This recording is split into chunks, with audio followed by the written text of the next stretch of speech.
কি কষ্ট তুই? সত্যি কথাই বলছি, বাবা তোমার নাম ঠিকই রেখেছিল টাইগার। আসলে তুমি মানুষ নও, তুমি একটা হিংস্র পশু। সুইটি, চিৎকার করে তুমি আমার মুখ বন্ধ করতে পারবে না। আজ থেকে আমিও চিৎকার করে বলবো, তুমি মানুষ না, তুমি একটা হিংস্র বাঘ। হ্যাঁ আমি বাঘ। বাঘে থাপা দিলে কিন্তু 18 গা হয়। আমার উপরে কথা কইস না। আমি অরিজিনাল রয়্যাল বেঙ্গল টাইগার। সইরা যা করে দিলাম, আমার কিন্তু সহ্যের সীমা পার হয়ে গেছে। আমারও সহ্যের সীমা পার হয়ে গেছে।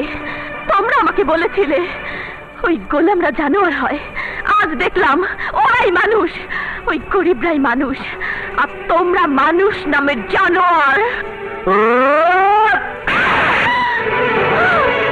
মারো, আমাকে মেরে শেষ করে দাও, তবু জানোয়ারের মন হয়ে আমি বাঁচতে চাই না। সুইটি, আমি কিন্তু তোর মুখ জীবনকাল লেগে বন্ধ করে দিমু। আরে আমার মুখ বন্ধ করে দিলেও আরো অনেক হাজারো মুখ চিৎকার করে বলবে, তুমি জানোয়ার জানোয়ার জানোয়ার। টাইগার, তোর এত বড় সাহস, তুই বোনের গায়ে হাত তুলিস? ড্যাড, ও এখন আর আমার বোন নাই, ও গরিবের লগে মিলা গেছে।